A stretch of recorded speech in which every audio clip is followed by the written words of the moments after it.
Começamos, gente. Então, muito boa noite para vocês. Espero que vocês estejam todos bem aí. Na aula de hoje, nós vamos falar sobre o conteúdo que está disponível no ciclo 4, sobre a pílula de conhecimento, e vou fazer algumas orientações para vocês em relação à prova online nossa, que já começa aí nesse fim de semana, né? Então, vamos lá.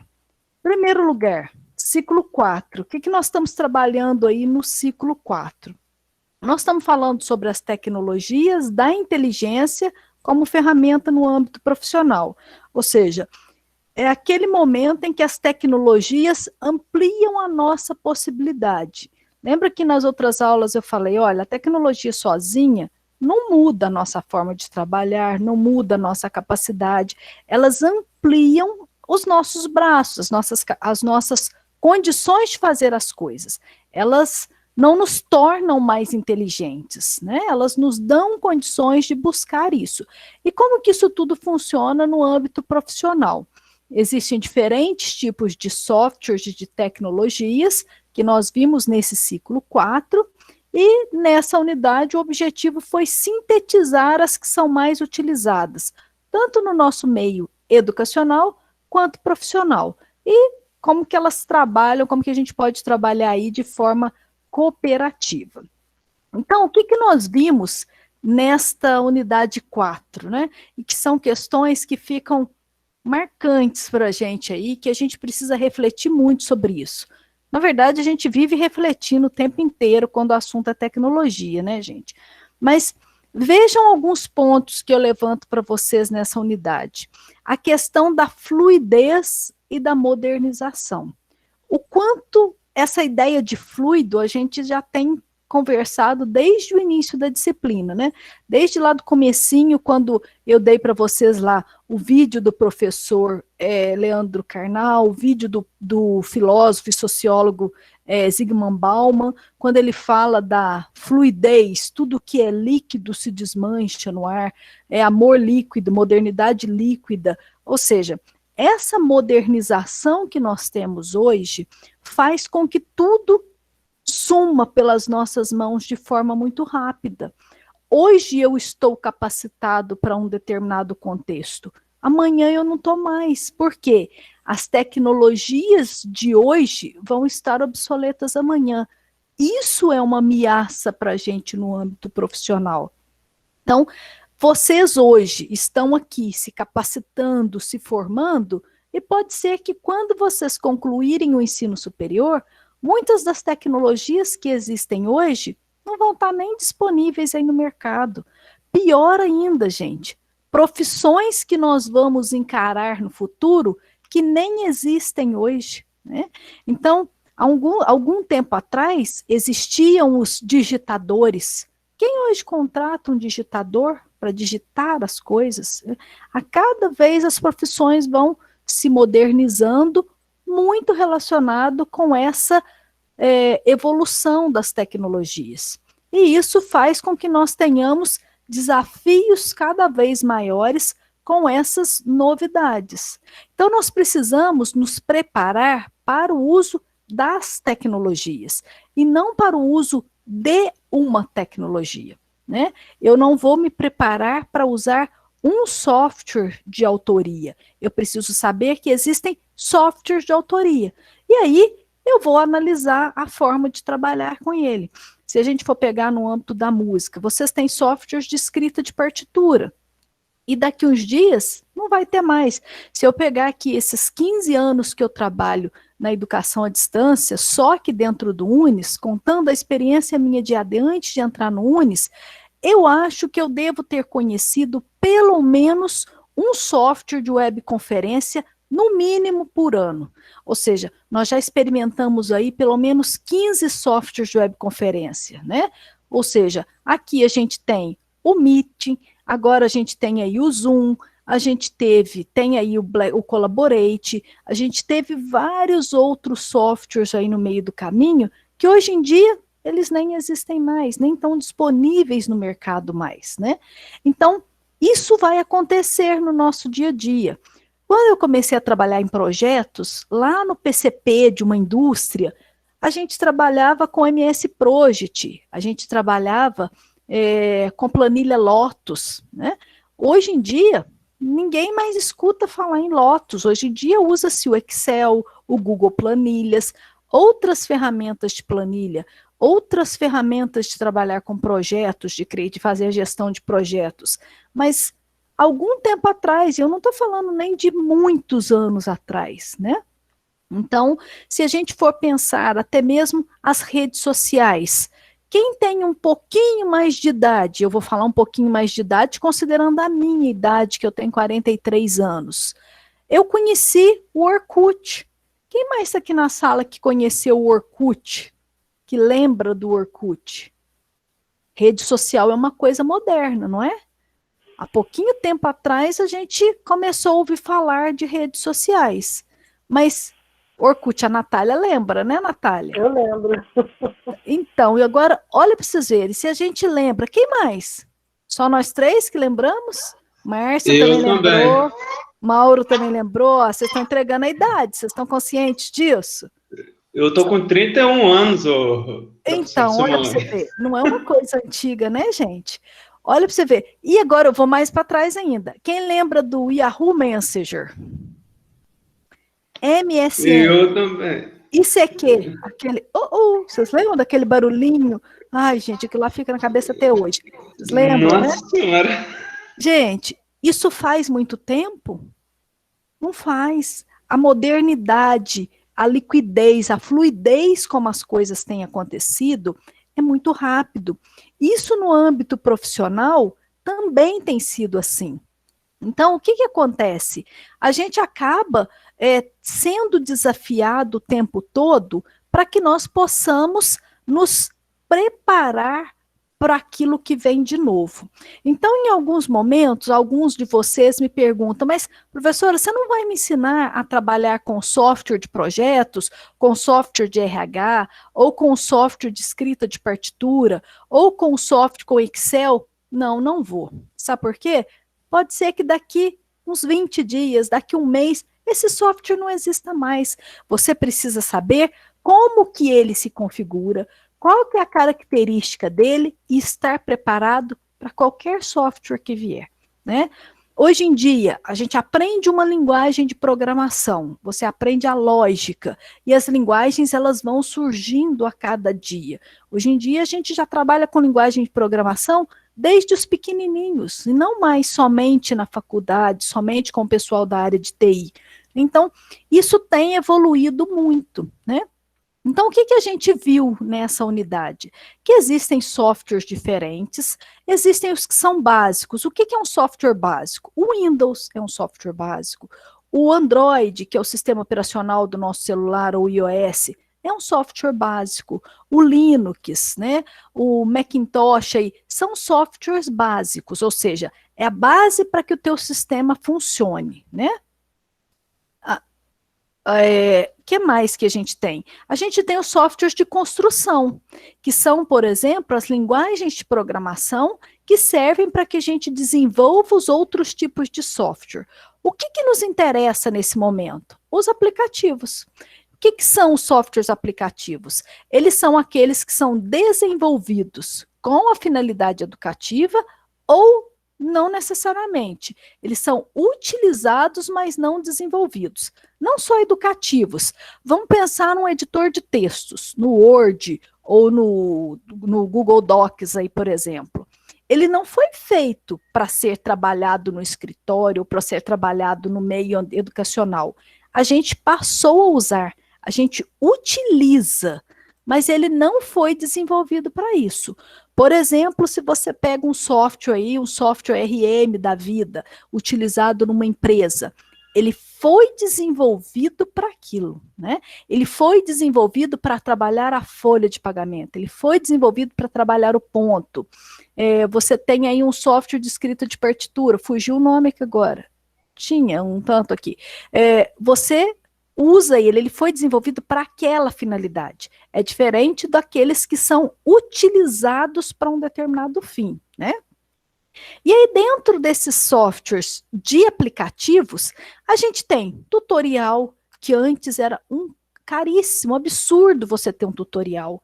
Simulação, então, softwares que simulavam alguma coisa, nosso Deus, comprar uma coisa dessas, encontrar isso no mercado, era caríssimo. Hoje em dia, você tem simulação de tudo na internet. Você tem tutorial de tudo na internet. Você entra na internet e você tem lá de como fazer um brigadeiro. O Musescore, o Finale, são softwares de autoria, né, Andréia? Obrigado aí pelas indicações aí. Hoje em dia você tem tutorial na internet, desde como fazer um brigadeiro até como entrar num foguete para a Lua, né?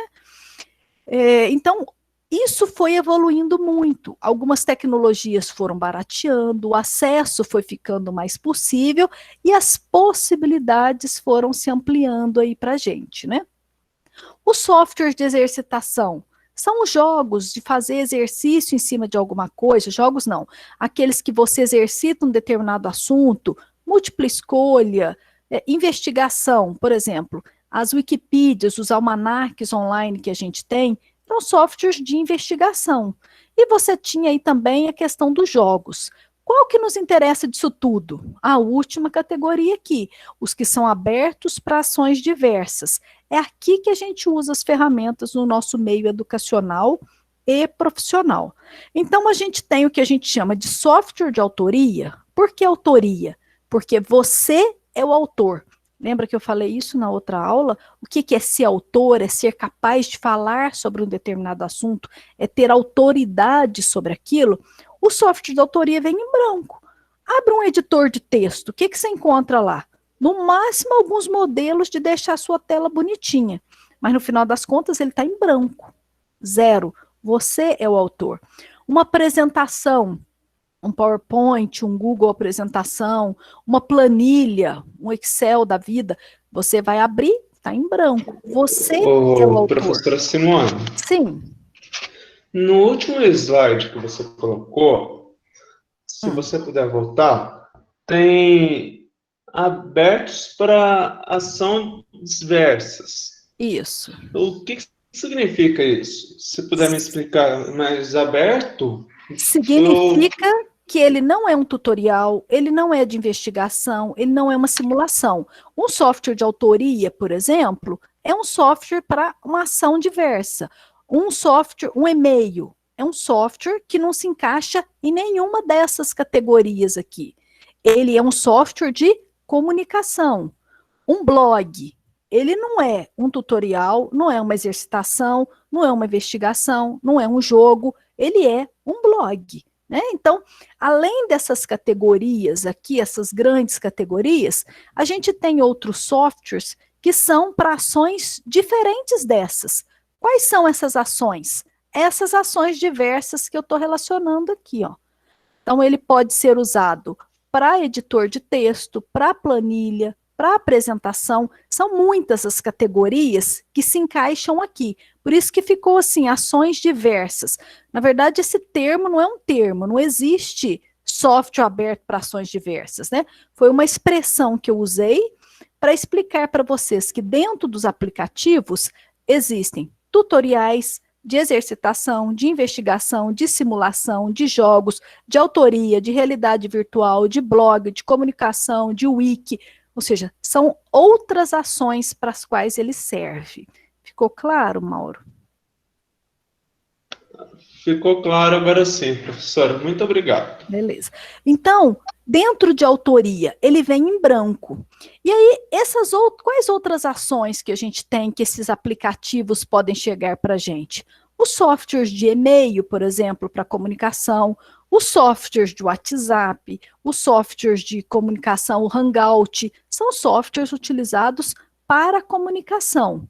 A gente tem os diários de bordo aí, né, os blogs online aí, a gente tem as wikis. Quem poderia imaginar que uma Wikipedia derrubaria uma Barça, né? Ou seja, as wikis, elas vieram como uma ideia de construção coletiva dos verbetes. Então, hoje em dia, se a gente tivesse essa aula alguns anos atrás, alguns anos assim, uns 10 anos, 15 anos atrás, eu diria para vocês, Wikipedia não é uma fonte confiável de pesquisa. Hoje em dia, a gente pode dizer que a Wikipedia é uma fonte bastante confiável de pesquisa. Não confio em tudo que está lá, mas é um ótimo local de pesquisa. Por quê? Porque ela tem uma comunidade muito fortalecida, gratuita, que escreve os verbetes para cá, que escrevem todas aquelas definições, e isso é uma escrita coletiva. Você pode entrar lá, eu não sei se vocês já perceberam, você procura uma determinada informação, ele não tem todas as informações, e ele te deixa um link para você completar. Claro que o que você completa ali não entra direto no ar, ele passa por um grupo de revisores, também gratuitos, colaborativos e disponíveis a melhorar isso. E a Wikipedia está escrita em diversos idiomas. Então, hoje em dia, o trabalho coletivo, o trabalho online, a cooperação tem mudado a nossa forma de trabalhar, de usar as tecnologias, tudo isso mudou muito. Quando a gente fala aqui do M-Learn, da realidade virtual e aumentada, só um minutinho que eu vou pegar um exemplo aqui para vocês.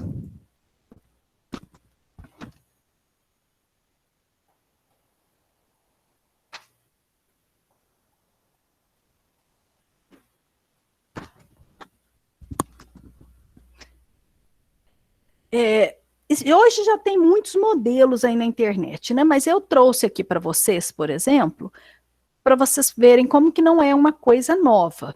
Esse livro, um Guinness Books, né? Antigo aqui de 2014, lá em 2014, ele já tinha essas questões de realidade aumentada. Então, quando a gente folheava aqui ele, ó, vou pegar uns itens aqui. Você instalava um aplicativo no seu celular e aí você mirava, por exemplo, aqui, ó. Deixa eu ver. Esse caso aqui, ó. Corpo humano, a menor mulher do mundo, e aqui ele tinha um aplicativo aqui que ele falava que você podia ver em 3D. A gente tinha também aqui, o que acontece com esse aplicativo? Eu não sei se vocês já testaram, mas esses dias mesmo, divulgou na internet, falou muito sobre isso, daquela realidade aumentada, que você usa o aplicativo ali do Google, se você escrever no Google, por exemplo, tubarão, ele vai te mostrar lá um tubarão, você pode olhar pelo seu smartphone, por exemplo, e ele vai deixar você ver esse tubarão como se ele estivesse real, nadando dentro da sua sala. Vocês viram isso? Vocês chegaram a explorar isso no Google? Gratuito, mas não é uma coisa nova. Eu queria achar um outro aqui. Eu não vi isso não, professor. Se você clicar aí no Google e fizer uma pesquisa, deixa eu ver se aqui dá. Tubarão 3D. Deixa eu ver se funciona. Funciona. Aí você, lá embaixo, você tem as imagens em 3D. Só fazer uma pesquisa no Google. E aí ele vai te dar, você já consegue instalar isso aí no seu aplicativo, e aí você vai mirar para um espaço da sua sala, e ele vai mostrar para você esse tubarão, ou essa onça, ou esse tigre, em tamanho real. É muito interessante, porque ele vai caminhando pela sala. Eu estou procurando aqui nesse livro, que tinha um tanto de figuras dessas, por exemplo, tinha um dinossauro, deixa eu ver se eu acho o dinossauro aqui.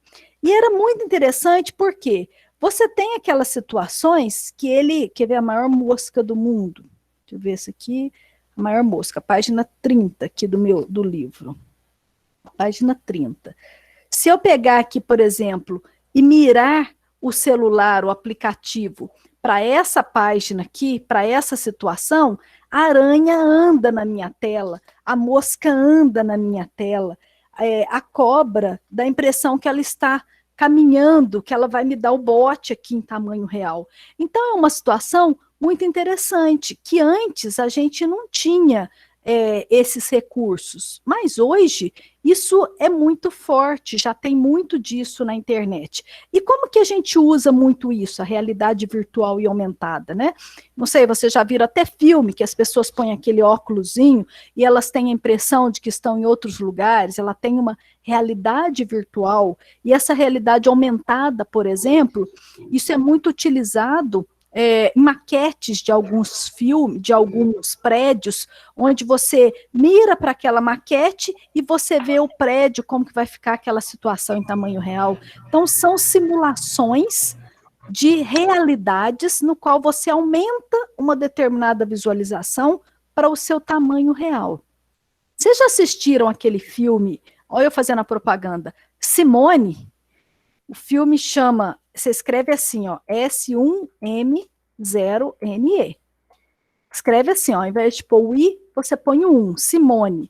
E aí ele é simulação one.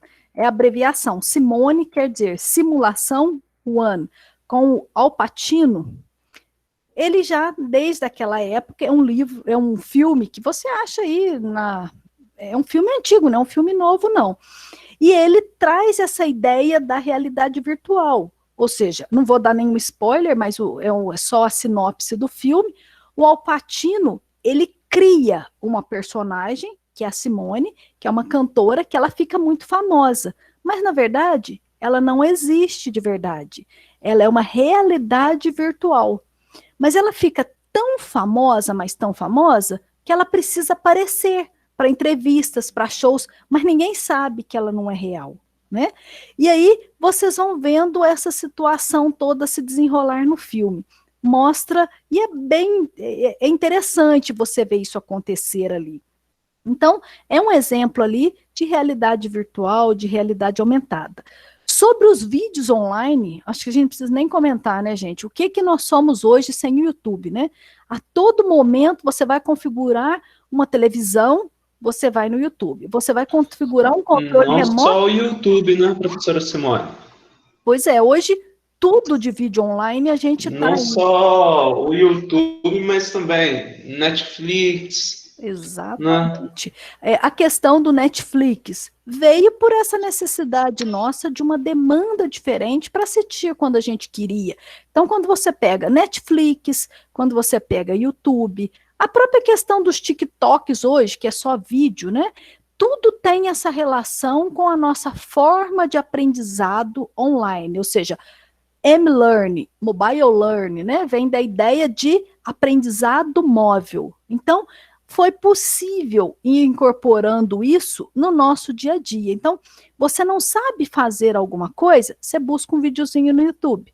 E aí você busca pensando no menor tempo, pensando e tudo isso e por aí vai. Então, essas aplicações diversas, elas hoje nos atropelam no nosso dia a dia. O tempo todo nós estamos trabalhando com alguma dessas categorias de softwares. E aí, o que eu pedi para vocês, né? Que aí vocês já estavam se organizando aí dentro do grupo aí do Hangout, que vocês criassem uma pílula de conhecimento. O que é isso, né? Eu queria que vocês fizessem um vídeo de qualquer assunto. E aí eu falo pílula porque é uma coisa pequena, de curta duração, mas que precisa combinar recurso audiovisual, texto, para você ensinar alguma coisa para alguém, passar uma informação para alguém, revisar alguma coisa. Mas eu não lembro, acho que é de 1 a 3 minutos, né? A orientação aí, que fosse um vídeo curto, Correto. de 1 a 3 minutos, sobre qualquer assunto, né? Pode ser como fazer um brigadeiro, pode ser como montar um gráfico no Excel, pode ser como afinar um violão, nem sei se existe essa expressão, né? Afinar um violão, pode ser como fazer uma pesquisa na internet, qualquer coisa. A ideia, a preocupação não é com o assunto, é com a técnica, tá? Esse momento da disciplina é o momento da gente exercitar. Muitos de vocês, possivelmente, já têm canal do YouTube, já fizeram vários vídeos, já postaram isso nas redes sociais, outros não. Alguns podem não ter feito isso ainda. Só para que eu tenha uma noção aqui, dos alunos que estão aqui. Todo mundo já usou o canal do YouTube? Todo mundo já postou um vídeo seu, uma produção sua? Natália tem canal, legal. Costuma eu ainda postar? não. Não? Deixa eu só ver quem que falou eu ainda não, porque... Eu não. Não, né? Quem mais? Quem que falou que não? Não, Flávio, não. Eu tenho... Agora. Eu Eu não Não tenho, tem, não. não, Então, professora. a cada dia que passa, mais gente tem canal, mais gente divulga o seu trabalho. Olha, a Maria Cristina tem o canal, tenho, mas tem dificuldade. Ou seja, a maior dificuldade é produzir material de qualidade para os nossos canais, né? Claro, a gente sabe disso, né? Ter um canal é a coisa mais simples. Você vai clicar lá na sua carinha, lá no YouTube, lá, seu canal está criado ali em 2 minutos. Então, a parte mais rápida é criar. Muitas pessoas têm contas nas redes sociais, têm perfis, mas não movimentam, né? Então, a gente sabe que ter o canal, ter o espaço é simples. Ser autor e produzir material é que é o complicado, né? Demanda tempo, demanda recurso técnico, mas nesse momento na disciplina, a gente não está muito preocupado, ai, que qualidade, que edição, que não é isso. A ideia é só que vocês percebam como é simples subir um material, como é simples postar um vídeo e torná-lo público. Antes, para alguém divulgar um trabalho, você precisava de empresários, você precisava de pessoas que fizessem isso para vocês. Hoje, vocês viram muito aí campanhas políticas nas redes sociais, as pessoas que lançam os seus trabalhos musicais aí nos seus próprios canais do YouTube, e aí depois fazem os contratos aí com o Spotify, com essas coisas, e divulgam as suas músicas. Claro, exige um trabalho grande, exige, mas é possível, né? Então, eu trago para vocês essa ideia, utilizando um recurso qualquer. Vocês precisam aparecer no vídeo? Não, não precisa. Você pode aparecer? Pode.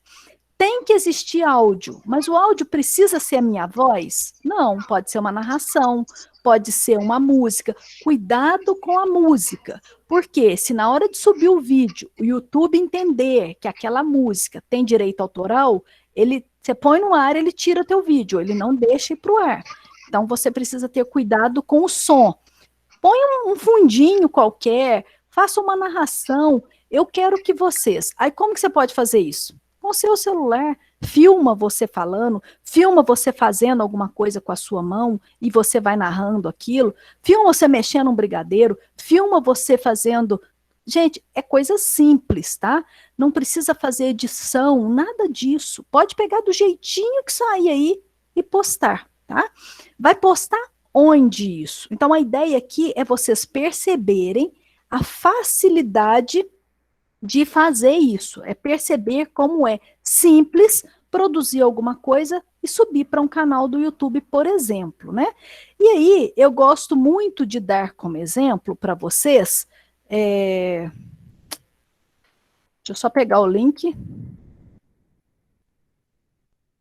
Eu gosto muito de usar como exemplo esse vídeo que eu produzi há um tempo atrás, numa brincadeira assim, como essa aqui, como essa proposta aqui que eu estou colocando para vocês.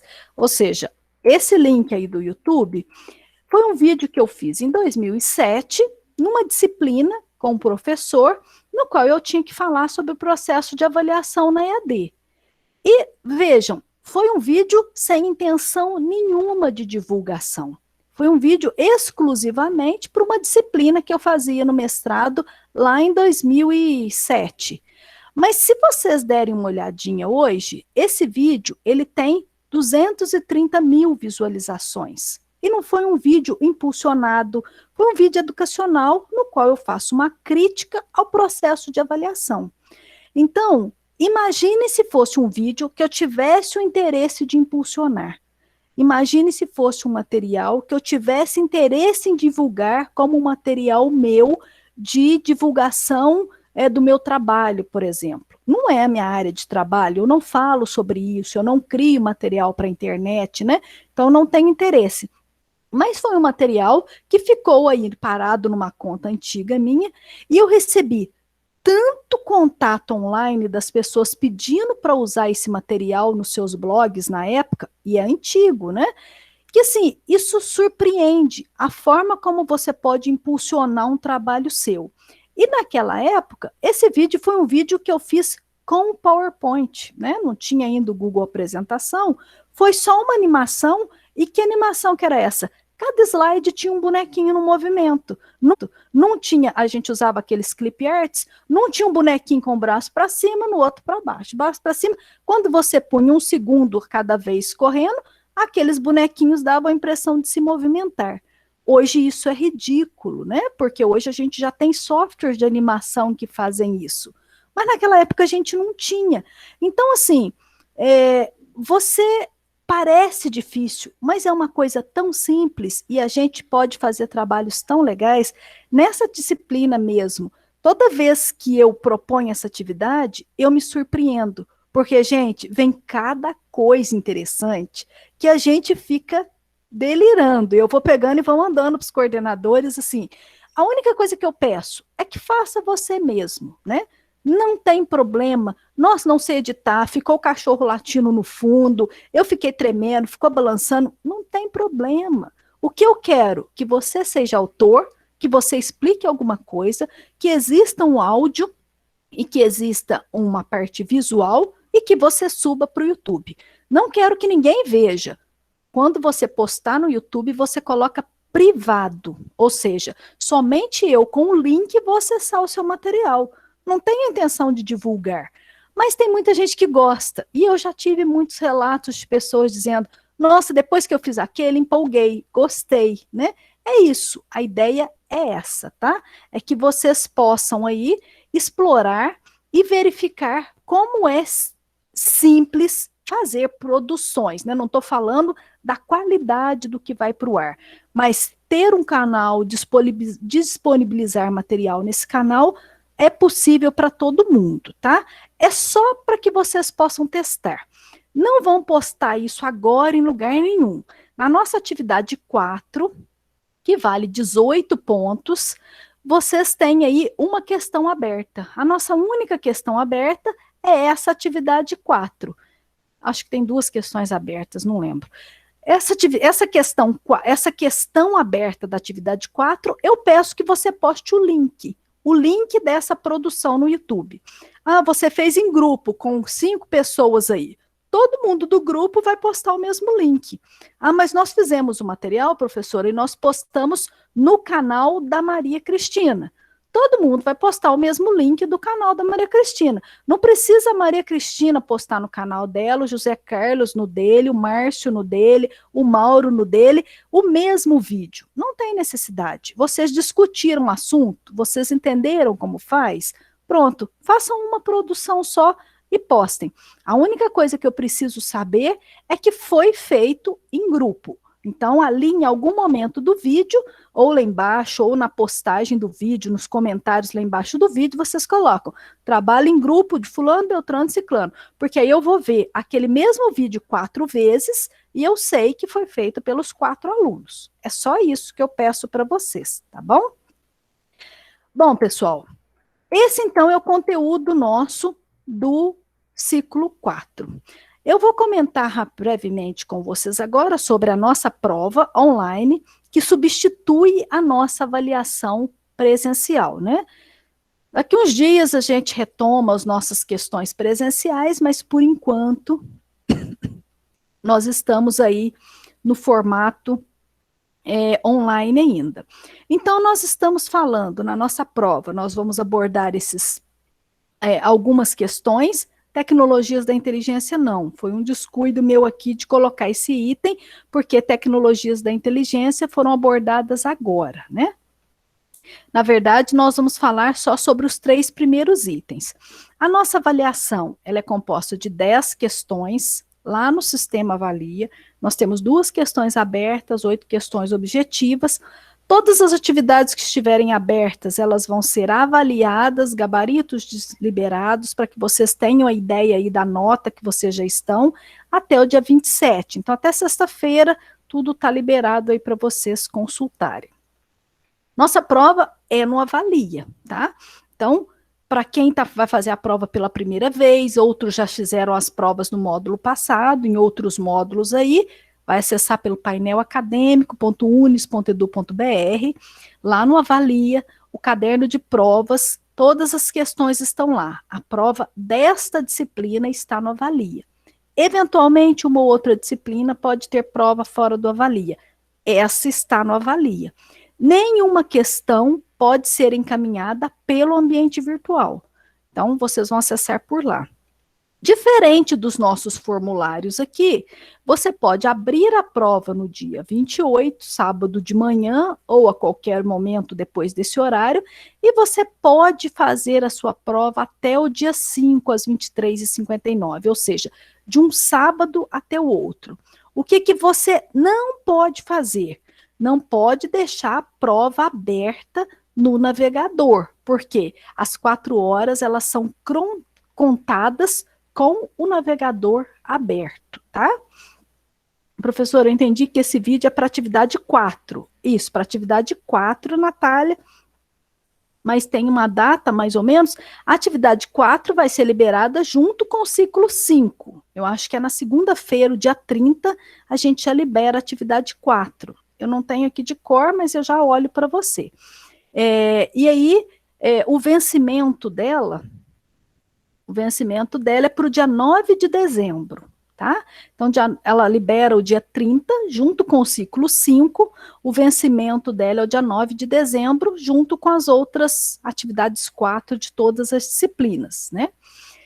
Então, aí vocês terão 4 horas para fazer a prova. Então, a prova não é a atividade 4 e não é o vídeo. Esse vídeo aqui agora, ele tem relação com a atividade 4.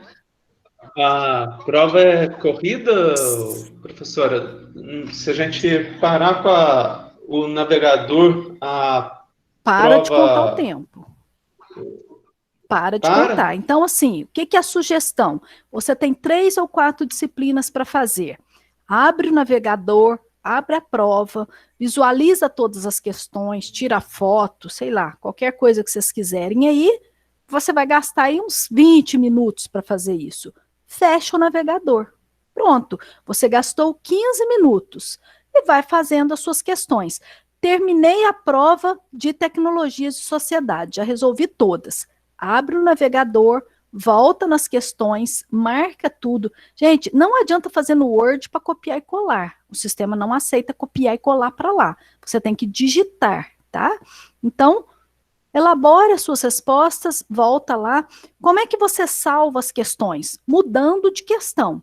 Fez a questão 1 de tecnologia e sociedade?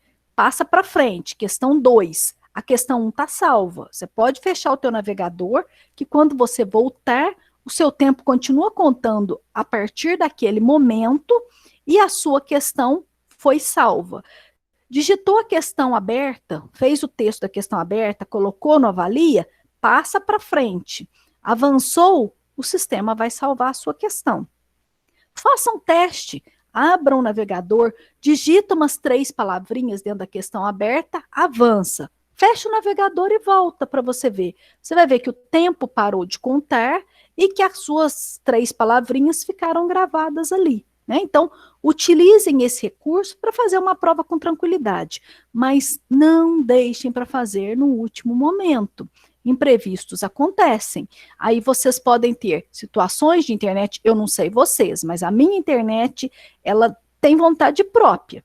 Da domingo de tarde ela trava, da segunda-feira de madrugada ela para de funcionar. Então, assim, nós estamos num período que às vezes você tem, se lá no fim do Brasil, lá em cima, lá no norte, lá, a gente tem uma região que está sem energia elétrica há tanto tempo, o que dirá a gente ficar sem internet por 1 ou 2 dias? E aí você deixa para fazer no último dia, tem uma pane nos sistemas de servidores da sua região aí, e aí nada funciona. Ou seja, vamos evitar esse desgaste, tá? Vão fazendo aos poucos. Você fez algumas questões de algumas disciplinas, já posta. Se você tiver algum problema, você tem só com a outra disciplina. Então, Francisco, o negócio aí tá complicado, não tá? Lá nessa região aí, você tá perto da região aí que tá com essas questões da energia elétrica, eu acho que, assim, é impensável a gente considerar que até hoje, um Brasil do tamanho do nosso, com tanto recurso, a gente tem uma região sem energia elétrica, sem água, por tanto tempo, né? É uma coisa que, se a gente for parar para pensar, dá até um desespero na gente, né? Então, a gente precisa pensar que a gente tem situações como essas acontecendo. Então, não deixem para fazer de última hora. Façam primeiro a prova de tecnologia, gente. Fácil, tranquilo, vocês não vão passar desespero, nada disso. Não são 4 horas para cada disciplina, são 4 horas no total do caderno de questões, tá, Natália? Você abre o caderno de questões, você vai ter ali 30 questões, 10 de tecnologia, 10 de matemática, 10 de, sei lá, introdução à engenharia civil. Você vai ter 4 horas. Mas essas 4 horas, na verdade, não são 4, né? Entenderam? Porque você pegou as questões ali, fecha. 4 horas viram 40 horas. Você tem de sábado até sábado. Abre o navegador, marca as questões, fecha. Então, otimizem esse tempo, né? Gente, conectou para fazer a prova às 22 horas do dia 5/12, do sábado. Não tem mais 4 horas, você vai ter 2 horas, mesmo se você está conectando pela primeira vez, tá? Não conseguiu terminar a prova, está fazendo a prova e não conseguiu terminar ali. O sistema vai fechar a sua prova automaticamente às 23h59, não vai pedir código nenhum para você. Então, a sua flexibilidade, ela está condicionada a você estar trabalhando dentro do tempo, tá? Então, já entrem para ver a prova. Tenha curiosidade, entra o dia 28, que aí a gente já sabe que você já acessou, a gente já sabe que você já viu a prova, aí a gente vai só ficar tentando fazer você. Faz logo, não deixa para a última hora. Aqui, enquanto professor, a gente fica numa angústia. Você olha assim, ai meu Deus, tem 60 alunos, cadê esse povo que não faz a prova? Gente, cadê esses meninos que não fazem a prova? A gente já quer ir vendo o resultado. E aí vocês deixam para fazer o dia 5/12 para matar a gente do coração. Vocês acham que o professor não infarta? Infarta também. Se eu infartar, a culpa vai ser de vocês, tá? E aí eu vou mandar escrever assim, ó, morreu por descaso de aluno que não fez a prova dentro do prazo para matar eu do coração. Vou deixar esse recado para vocês. Então, não me matem do coração, pelo amor de Deus. É banco de questões, então é sorteio, né? Respondam o que vocês entendem, não deixem questões em branco. A gente só anula a questão se não tiver alguma informação que impossibilite resolver essa questão, né? Eu não esclareço dúvidas sobre a prova antes do dia 5/12, mas isso não impede que você terminou a prova, você já pode me enviar a dúvida. Eu só vou responder você depois do dia 5/12, mas até lá, você pode, antes disso, você pode mandar as dúvidas ali, até para você não esquecer depois, tá? Não precisa esperar nenhum período específico para isso, não. Da nossa prova, o que nós vimos de forma geral e a gente vai cobrar isso aqui lá de alguma forma no banco de questões. Cybercultura e os comportamentos. A tecnologia não é uma variável isolada. Sozinha, ela não muda necessariamente as nossas práticas pedagógicas, a nossa forma de trabalhar, né? Ela tem que ser vista num contexto. A questão da contextualização da educação e das tecnologias e do nosso ambiente de trabalho sempre precisa ser considerado. A gente precisa lembrar também que técnica e tecnologia não são a mesma coisa, são conceitos diferentes e nós vimos isso no começo do ciclo 1. Outra coisa que é importante, tecnologia tem que ser vista como um meio e nunca como um fim em si mesmo. Ou seja, a tecnologia não me deixa mais inteligente, a tecnologia não faz os meus slides, a tecnologia não resolve o meu problema. Ela amplia as minhas possibilidades de conseguir aquilo. Ela me faz ganhar mais tempo pela agilidade que ela me promove, ela me deixa digitar no editor de texto ao invés de fazer à mão, mas ela tem que ser o meio, eu não posso esperar dela o resultado na minha ação, tá? E aí, a questão da globalização das tecnologias da sociedade, como é que tudo isso tem a ver com os nossos interesses, com a nossa ideia de limite, né? A questão das redes sociais, como que as tecnologias influenciam hoje nos nossos processos educacionais, nas nossas relações sociais, no nosso ambiente profissional, né? Como que tudo isso influencia? O que é uma comunicação síncrona? Aqui, nesse momento, é síncrono, né? o conteúdo da prova é o 4 ou 4, 5? Nenhum dos dois. José Carlos, o conteúdo da prova são os ciclos 1, 2 e 3. Os ciclos 4 e 5 são conteúdos da atividade 4 que vai para o ar no dia 30. A prova 1, 2 e 3, tá? Síncrono é isso que está acontecendo aqui agora, né? Vocês podem interagir comigo no momento em que as coisas estão acontecendo. Assíncrono é quem vai assistir a gravação dessa aula depois, tá? A comunicação em rede, nós temos as regras de netiqueta, que é a etiqueta da internet, nós temos o internetês, aquelas abreviaturas, isso são conceitos que nós trabalhamos aí na disciplina. Quando a gente insere a tecnologia na sociedade, o que significa inserir a tecnologia na sociedade? É muito mais do que dar acesso. Tem gente que acha que abriu uma escola, colocou o computador lá, pronto. Aquela escola está inserida tecnologicamente. Não adianta nada eu pegar um celular, um smartphone e entregar na mão, por exemplo, dos meus pais, que têm aí quase 80 anos. Por quê? Dar acesso não quer dizer dar a eles condições de uso. Eles precisam mais do que acesso para estar inseridos numa sociedade tecnológica, né? A tecnologia ela é um produto da nossa sociedade, da nossa cultura. Não é um produto novo, mas ela vai ajudar a gente a compreender algumas problemáticas que a gente tem hoje. As questões abertas são questões muito pessoais, que vocês vão discutir sobre isso.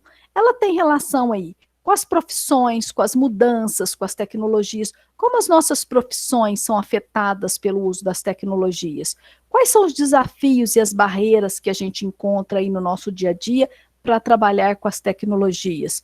Como que a mudança na relação do professor e aluno agora diante das tecnologias? Lembra quando a gente falava, o professor antes era detentor do saber, hoje não é mais, hoje ele é mais uma forma de buscar informação, mas hoje a gente tem várias outras situações, então isso mudou um pouco a relação aluno-professor, vocês podem perceber aqui no nosso ambiente, aqui, como isso é diferente, né?